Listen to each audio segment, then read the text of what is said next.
নির্বাচনকে সামনে রেখে বিভিন্ন পেশাজীবী সম্প্রদায় এই মেগাসিটি রাজধানী ঢাকা ছেড়ে তাদের স্ব গ্রামের বাড়ির দিকে ছুটে চলছে।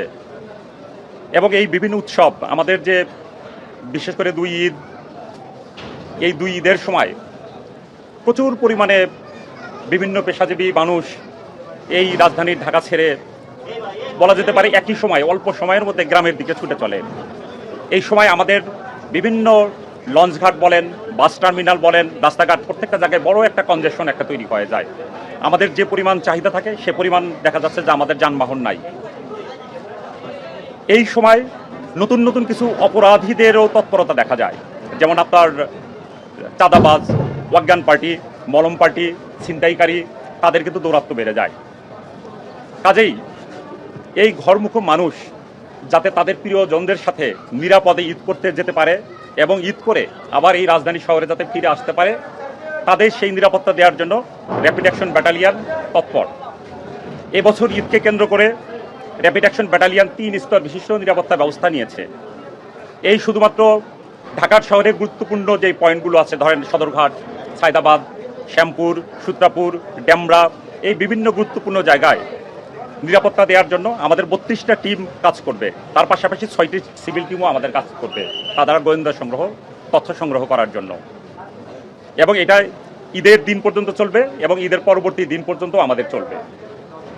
এবং এই অপরাধীদের নিয়ন্ত্রণ করার জন্য আমাদের রোবাস্ট প্যাট্রোলিং চলবে, পাশাপাশি ফুড প্যাট্রোলিং থাকবে এবং বিভিন্ন জায়গায় চেকপোস্ট স্থাপন করা হবে যখন যেখানে যেটা প্রয়োজন সেটা। আর তাছাড়া আমরা গুরুত্বপূর্ণ 2টা জায়গায় আমরা কন্ট্রোল রুম স্থাপন করেছি। আপনারা জানেন, অলরেডি অনেকেই দেখেছেন যে এই সদরঘাট লঞ্চ টার্মিনালে আমাদের একটা কন্ট্রোল রুম স্থাপন করা আছে, সায়দাবাদ বাস টার্মিনালে একটা কন্ট্রোল রুম স্থাপন করা আছে। এখানে কোনো যাত্রী যদি কোনো প্রকারের হয়রানির শিকার হয়, যদি দেখা যাচ্ছে যে তাদের কাছ থেকে বেশি টাকা আদায় করা হচ্ছে টিকিটের মূল্য হিসেবে, তাহলে তারা আমাদের কন্ট্রোল রুমে অভিযোগ করবে, আমরা তাৎক্ষণিকভাবে আমরা ব্যবস্থা নেব। আর যাত্রী সাধারণের নিরাপত্তার জন্য 24 ঘন্টা 24/7 আমাদের র্যাপিড অ্যাকশন ব্যাটালিয়নের টিম মাঠে থাকবে। আর আপনারা জানেন, এই ঈদকে কেন্দ্র করে আমাদের আভিযানিক কর্মতৎপরতাও অনেক বৃদ্ধি পেয়েছে। আমরা গত পরশু দিনেও আমরা একটা বিদেশি পিস্তল আমরা উদ্ধার করলাম, আমরা বিপুল পরিমাণে গোলা বারুদ আমরা এই মাসে আমরা উদ্ধার করেছি। তাছাড়া মাদক চক্র যারা, তারাও এই সময় দেখা যায় তৎপর, আমরা বিপুল পরিমাণে মাদক দ্রব্যাদিও আমরা উদ্ধার করেছি।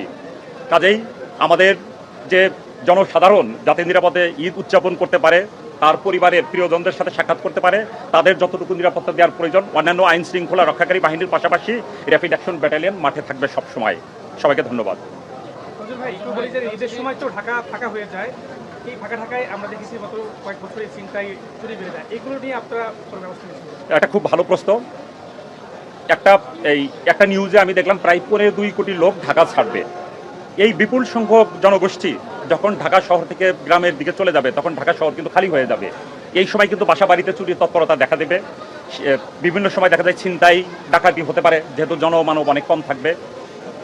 এই বিষয়টা বিবেচনা করে আমাদের এই গুরুত্বপূর্ণ জায়গাগুলোতে রাত দিন 24 ঘন্টা, বিশেষ করে রাতে আমাদের তৎপরতা অনেক বেশি থাকবে, যাতে এই ধরনের খালি বাসাগুলোতে যাতে চুরি যাতে না